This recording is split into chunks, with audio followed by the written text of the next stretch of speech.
네, 안녕하세요. 주식은 역시 끼리끼리새 끼리십니다. 안녕하세요, 여러분들. 감기가 일주일째 계속되고 있습니다. 거의 이제 아픈 건 없긴 한데 콧물이 여전히 나서 조금 코맹맹이가 날 수 있다는 점 조금만 이해해 주시면 진심으로 감사하겠습니다. 여러분들도 꼭꼭꼭 감기 조심하시기 바래요. 같이 공부하시죠. 렛츠 끼리. 일단 먼저 말씀드릴 게 좋은 소식과 나쁜 소식이 있는데 좋은 소식부터 빠르게 보도록 할게요. 첫 번째는 바로 소닉스 공모주입니다. 716대 1의 경쟁률을 나타냈고 다만 이 와중에 의무 확약은 조금 아쉽긴 하지만 그래도 1.39%가 나왔다고 합니다. 그래서 KB증권에서 진행하는 소닉스 청약을 진행하시면 될 것 같고 다만 큰 수익이 아니라 이것 또한 커피값 정도 그 정도 수익을 생각하시고 청약을 진행하시면 될 것 같습니다. 여러분들도 한번 고민해 보시기 바래요. 다음으로 두 번째 나쁜 소식을 보도록 하겠습니다. 지금 시간 기준 4시 45분인데 비구이 위안 디폴트에 관련된 이야기가 갑자기 나오기 시작했죠. 자, 여러분들 비구이 위안 기억나시나요? 중국에서 이제 과거에 디폴트를 하니 많이 그런 얘기를 했던 기업인데 결국 이 회사가 달러 채권 디폴트를 선언했다고 합니다. 참고로 이 비구이 위안의 중국 내 프로젝트 수는 2021년에 헝다 기억나시나요? 그 친구보다 몇 배 더 많은 수준이라서 충격이 어떤 식으로 진행될지는 조금 더 지켜볼 필요가 있다고 하네요. 그래서 미국 선물은 지금 현재 0.7% 하락으로 조금 많이 하락하는 모습을 보여주고 있는데 오늘 저녁 미국장이 잘 방어하길 바랍니다. 첫 번째 소식입니다. 미국에서는 어닝 서프라이즈 소식이 듣던 중 반가운 소리죠. 마소, 코카콜라, GE 등 미국의 기업들이 서프라이즈를 내고 있다고 합니다. 그리고 가장 중요한 것은 마이크로소프트겠죠. 분기 순이익과 매출이 예상치를 웃돌았으며 특히 클라우드 매출이 좋았다라는 평을 받는다고 합니다. 그래서 시간 외에서는 4% 정도 급등하는 모습을 나타내 오늘 저녁 미국장에서 조금 기대를 해볼 수 있겠죠. 그리고 에너지 기업인 제너럴 일렉트릭도 큰 서프라이즈를 내는 모습을 보여줬다고 하며 코카콜라도 좋은 실적을 냈다고 하네요. 이 흐름을 우리나라도 제발 좀 받아줬으면 좋겠습니다. 다만 이 와중에 또 한 명의 복병이 있었습니다. 바로 알파벳인데요. 지난주에는 테슬라가 찬물을 붓더니 그런데 이번에는 알파벳 구글이죠. 이 구글이 시간 내에서 5%가 넘는 급락을 했다고 합니다. 그런데 하락을 한 이유가 조금 특이하다고 해요. 실적을 보니까 실적은 호실적이 맞다고 하는데 왜 급락했나 봤더니 방금 전에 마소는 클라우드가 잘 나와서 이렇게 좋았다는 얘기를 했었죠. 그런데 알파벳은 그 반면 클라우드 부분의 매출이 기대에 못 미쳤다고 합니다. 그러니까 반대의 결과라는 걸 확인할 수 있고 이러한 실망감이 나오며 무려 5%나 시간에서 급락하는 모습을 보여줬다고 하네요. 다만 이 와중에 그래도 긍정적이라고 볼 수 있는 거는 실적은 호실적이 나왔고 그 중심에는 매출의 대부분을 차지하는 광고 매출이 크게 증가하는 모습을 보여줬습니다. 그렇기 때문에 시간에서는 조금 크게 하락했으나 오늘 저녁 본장에서는 혹시나 이제 밑에서 시작하지만 조금 위로 올라가서 마무리하는 양봉으로 마무리하는 그런 모습이 나오지 않을까라는 얘기 해볼 수 있겠네요. 개인적으로 우리나라 증시를 위해서라도 꼭꼭꼭 그랬으면 좋겠습니다. 다음입니다. 그래서 클라우드가 조금 뜨거운 단어인 걸 확인할 수 있는데 이 와중에 오늘 클라우드 관련주가 우리나라에서 좋은 흐름을 나타냈습니다. 그 이유가 뭔지 빠르게 보도록 할게요. 그 이유가 뭔가 바로 우리나라의 정부 시스템의 접속 장애를 클라우드로 해결하겠다 이런 얘기가 나왔습니다. 이게 뭔 소린가 해서 조금 더 봤더니 지난 5월에 기억나시나요? 재난 문자가 발송되면서 사람들이 정확한 정보 확인을 위해 정부 웹사이트에 들어가려고 했는데 하지만 너무나 많은 사람들이 동시다발적으로 들어가려고 하니까 당연히 그 사이트 들어갈 수가 없었겠죠. 그런데 이제 앞으로는 이를 해결하고자 정부에서 클라우드 전환 계획을 수립한다고 합니다. 그래서 내년 상반기까지 행안부의 시스템을 대상으로 시범 사업 추진 그리고 컨설팅을 집중 지원할 계획이라고 하니까 참고하시면 될 것 같고 오늘 우리나라에서 클라우드 관련주가 좋은 흐름을 나타냈는데 일단 정부에서 드라이브를 걸면은 당연히 지속성이 나올 수도 있겠죠. 어느 정도의 기대감을 가지고 있을지 관심 있으시다면 체크해보시면 좋을 것 같습니다. 다음입니다. 국제 유가는 연속 하락 중.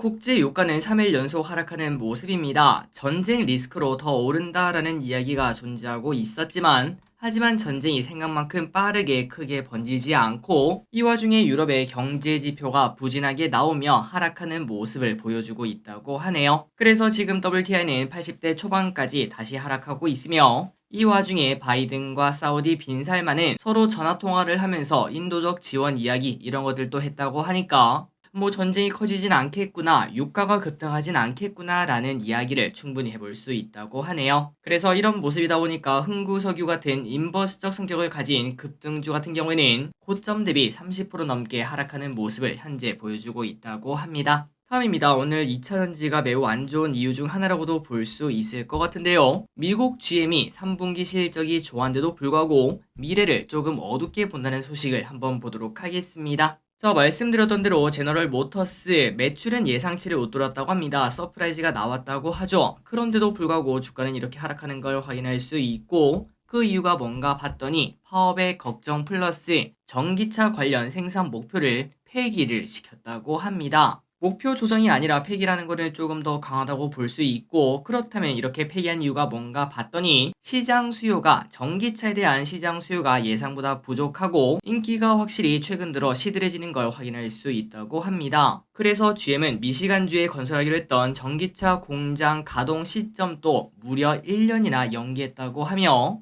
얼마 전에 나왔던 테슬라의 암울한 전망, 그거랑 겹쳐 보이는 걸 확인할 수 있죠. 그래서 이러한 소식이 진짜 연달아 나오다 보니까 최근 들어 2차전지 진짜 하락해도 너무 많이 하락한다 라는 얘기가 나올 정도로 쭉쭉쭉 떨어지는 걸 확인할 수 있습니다. 혹시나 여러분들 중에서 2차전지에 투자하고 계신 분들이 계시다면 큰 피해가 없기를 진심으로 바랍니다. 다음입니다. 이 와중에 공매도 전면 재개. 자, 올해 주가 조작으로 인해 하한가 행진을 했던 기업이 총 몇 개인지 혹시 아시나요? 저도 놀랐습니다. 무려 15개나 된다고 합니다. 대성홀딩스, 삼천리부터 시작해서 이번에 터진 영풍재질까지 무려 10개가 넘는 기업들이 주가 조작을 했다는 거겠죠. 절대 적은 수가 아닙니다. 그런데 여기서 시끌시끌한 건 바로 이겁니다. 이 15개 기업 중 공매도 금지 기업은 12개나 있었으며, 그러다 보니까 일각에서는 공매도가 만약에 있었다면 전면 재기를 미리 했다면 이런 주가 조작은 애초에 불가능했을 것, 이렇게 말을 했다고 하네요. 그리고 이렇게 말한 이유가 뭘까요? 맞습니다. 공매도 전면 재개 지금이라도 필요하다, 이렇게 얘기를 한다는 거겠죠. 물론 저끼리 또 공매도에 대해서 어느 정도는 필요하다라고 생각하는 파긴 한데, 그런데 기름들 아시다시피 대형주도 공매도 붙으면 탈탈 털리는 거, 최근 2차전지 하락하는 거 보면은 아마도 기름들 뼈저리게 느끼실 거라고 생각합니다. 그런 대형주도 어쩔 수 없이 탈탈 털리는 그 와중에 중소형주에 공매도가 각 잡고 들어가면은 우리 같은 개인 투자자는 당연히 버틸 수가 없겠죠. 그러다 보니까 저런 얘기에 강하게 반발하는 투자들도 많다고 하며,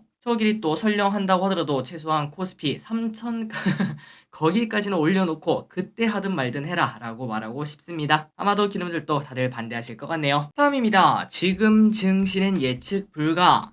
이번 주는 물론 우리가 좀 많이 힘들긴 한데 그래도 재미있는 한 주라고 말할 수 있습니다. 월요일날 미국 증시는 상승 마감했던 거 기억하실 거고, 그 중심에는 바로 빌 에크먼의 국채 숏 청산 이러한 말이 있었죠. 그래서 여기 보시나요? 이렇게 국채가 쭉쭉 올라가다가 저 말과 동시에 국채는 떨어지고 미국 증시는 상승 마감했던 거 기억하고 계실 겁니다. 하지만 여기서 중요한 건 바로 그겁니다. 빌 에크먼이 말했던 청산 이유는 바로 경기 침체 걱정 때문이다, 이런 얘기를 했었고, 게다가 어제 또 JP모건의 다이먼 회장은 작년 초 연준의 전망은 100% 틀렸다며, 듣고 나니까 그렇죠. 작년 초만 하더라도 연준 인플레에 대해서 뭐라고 했죠? 일시적이라는 단어를 썼었습니다. 그런데 우리가 그거를 철석같이 믿고 있다가 완전 우리 계좌가 박살나는 걸 확인할 수 있었는데, 그런데 그 연준을 아직도 믿냐, 이렇게 말한다고 볼 수 있겠죠. 그래서 내년에는 무슨 일이 있을지 매우 조심스럽다, 이렇게 얘기를 했다고 합니다. 또한 유명한 사람 중 한 명입니다. 레이 달리오. 이 사람도 내년 세계 전망은 비관적이다, 이렇게 얘기를 했다고 하니까 갑자기 동시다발적으로 이렇게 안 좋은 얘기가 한 번에 나오고 있는데, 그러다 보니까 경기 침체 걱정 우리가 할 수밖에 없겠죠. 물론 그게 당장 내일 올지 아니면 한 달 뒤에 올지 혹은 내년에 올지는 우리가 알 수가 없기 때문에 지금 당장 인버스 사세요, 이렇게 말할 수는 당연히 없습니다. 하지만 우리가 만약에 침체가 오고 갑자기 증시가 2, 3% 이렇게 뚝뚝뚝 떨어지는 모습이 나타나면은 그때 우리는 어떤 식으로 대응할까? 그 부분 정도는 우리가 미리 고민할 필요는 있을 것 같습니다. 하지만 이것도 같이 보셔야 될 것 같습니다. 그렇다고 100%는 절대 없겠죠. 세상에 절대란 단어는 절대 없고, 특히 주식시장에는 더욱이 이 말이 중요할 듯 합니다. 갑자기 저 기리씨 이런 얘기를 하는 이유가 뭔가? 방금 전에 봤던 그 내용을 보면은 기리씨 이렇게 말하는 거 보니까 오케이 앞으로 채권은 경기 침체 걱정 때문에 더 올라가기는 어렵겠네. 5%가 상단이었겠네. 오케이. 이런 생각을 해볼 수 있긴 한데 하지만 그 반대로 고금리 장기화를 외치는 전문가들도 많다고 합니다. 그러니까 이 사람들은 연준이 틀리지 않았고 아마도 연준 생각대로 계속 흘러갈 거다 요렇게 본다는 거겠죠. 그리고 한 전문가는 6%도 불가능한 숫자가 아니라며 그 이유는 지금 당장 강한 미국의 실물 경기, 미국 정부의 높은 재정 지출 등으로 금리는 더욱더 올라갈 수밖에 없다고 합니다. 게다가 중요한 건 이겁니다. 모두 공통적으로 얘기하는 거는 연준이 계속 집중하는 게 뭐죠? 맞습니다. 2%대의 인플레가 올 때까지 긴축을 한다 요런 얘기를 했었죠. 그런데 아직도 여전히 공개되는 PCE 등을 보면은 아직도 2%는커녕 3% 후반대인 걸 확인할 수 있다 보니까 야 이거 한 다음 주나 다다음 주 돼가지고 또다시 금리 5% 돌파하는 거 아니냐 요런 얘기가 절대 불가능한 이야기가 아니라는 걸 또 확인할 수 있습니다.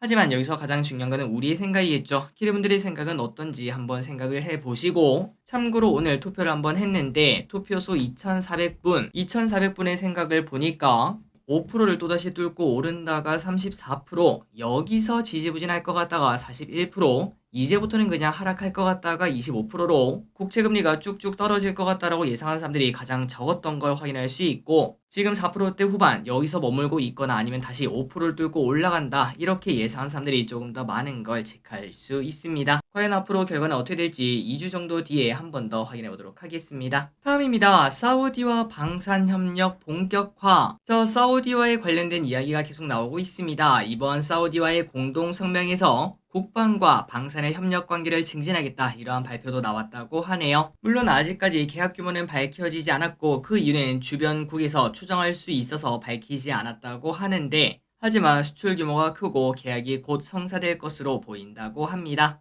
만약에 이게 또 잘 되면은 사우디 무기 수출을 계기로 중동 무기 수출이 더 활성화될 수 있다는 기대감이 나오고 있고 최근 들어 많이 조정받았던 하나 에어로스페이스, LIG 넥스원 등 요 친구들이 또 수혜를 받을 수 있다고 하니까 참고하시면 될 것 같습니다.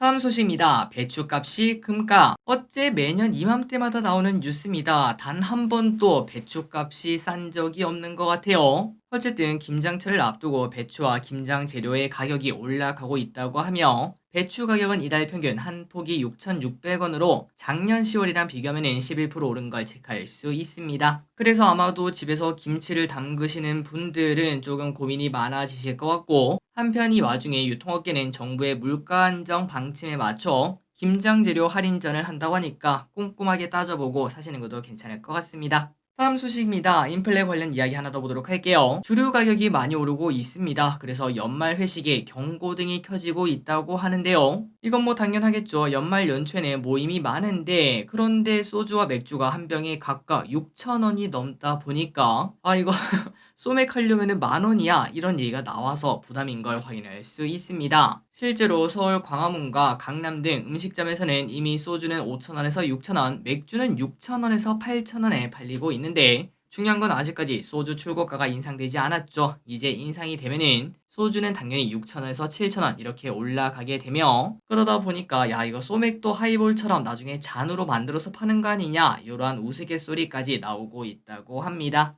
그리고 실제로도 기억하시는 분들이 계실진 모르겠지만 IMF 외환위기와 금융위기 이후에 그때도 소주를 잔으로 파는 곳들이 생겨나기도 했었다고 하는데 이번에도 그럴지 한번 보도록 하겠습니다. 다음입니다. 전기자전거 판매량 늘었다. 혹시 기름들 주변에 전기자전거를 많이 발견할 수 있나요? 올해 상반기 3,000리 자전거의 전기자전거 판매량을 보면은 전년 동기 대비 10%가 는 걸 확인할 수 있습니다. 뿐만 아니라 작년 기준 전기자전거 판매량은 10.7만 대로 4년 사이에 4.5배나 늘었다고 하네요. 그렇다면 전기자전거의 인기가 높아진 이유가 뭔가? 당연히 교통비 부담 때문에 그렇겠죠. 최근 들어 교통비가 인상되고 그 다음에 또 친환경 트렌드가 강조되며 그냥 자전거는 솔직히 좀 많이 힘들지 않겠습니까? 그런데 전기자전거는 충분히 그렇게 힘들지도 않다 보니까 사람들의 관심을 많이 받고 있다고 합니다. 그리고 이러한 현상은 국내에 한정되는 게 아니라 글로벌 전기 자전거는 19년 27조에서 30년 76조까지 커질 것으로 전망이 된다고 하니까 글로벌적인 현상이라는 걸 볼 수 있네요.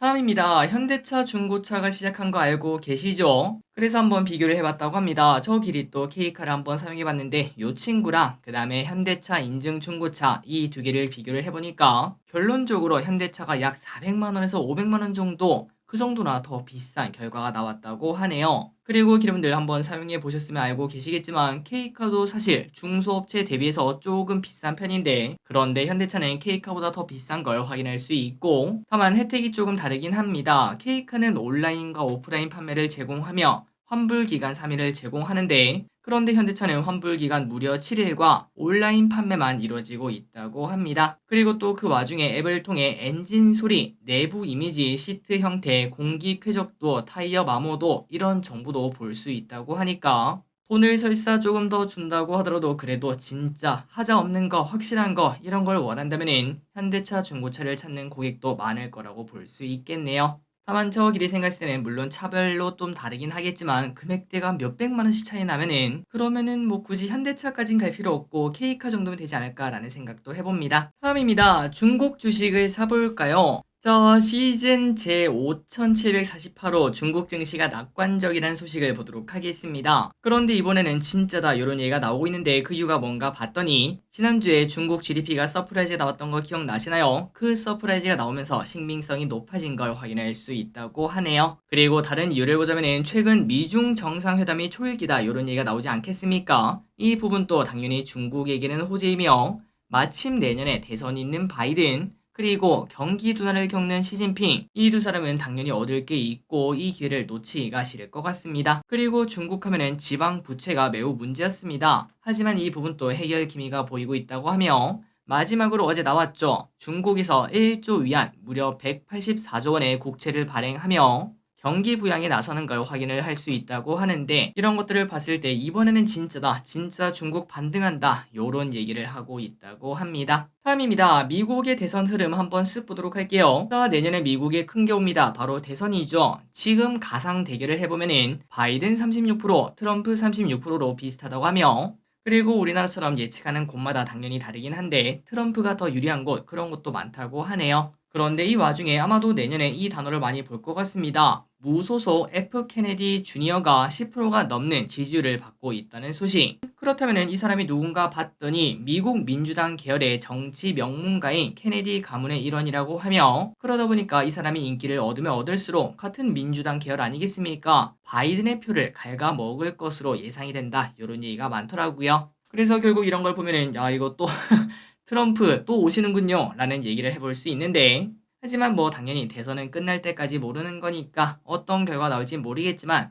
최선의 결과가 나오길 진심으로 바랍니다. 다음 소식입니다. 애플 새로운 제품 출시 예고. 애플이 오는 30일 새로운 제품을 공개한다고 합니다. 아직까지 정확하게 밝혀진 바는 없지만 그런데 노트북, PC 등 맥 시리즈 출시를 예상한다고 하며 앞서 블룸버그는 신형 24인치 아이맥을 공개할 것 이렇게 보도하기도 했고 맥북 프로 등의 모델도 나올 것으로 기대가 된다고 하네요. 혹시나 애플의 새로운 제품을 기다리고 계시다면 참고하시면 될 것 같습니다. 다음 소식입니다. 그거 알고 계셨나요? 이거는 참고하시면 될 것 같습니다. 최근 들어 2030을 중심으로 카드값 연체가 늘어나고 있는데 참고로 연체를 한 지 5일만 지나도 신용 점수가 하락하고 90일 이상 연체하면 금융채무 불이행자로 전락한다고 합니다. 그리고 놀랍게도 진짜 많네요. 6월을 기준으로 39세 이하 금융채무 불이행자는 무려 23만 명이나 된다고 하며 하지만 이게 줄어들면 상관없는데 그런데 지난해 말과 비교하면 1.7만 명이나 늘어난 상황이라고 하네요. 게다가 이것도 충격적이실 것 같은데 후불 교통카드도 7일 이상 연체되면 신용 점수가 조금 나빠질 수 있고 휴대폰 단말기 할부금 미납도 신용 점수에 영향을 준다고 합니다. 그렇기 때문에 이런 것들은 꼭꼭꼭 잘 지킬 필요가 있습니다. 마지막입니다. 파리바게뜨 멈춰. 자, 어젠가요 파리바게뜨가 중동에 진출한다는 소식을 봤었죠. 그리고 이미 전 세계 500개 매장을 가지고 있다는 소식에 아마 충격받으신 기름들도 계실 듯한데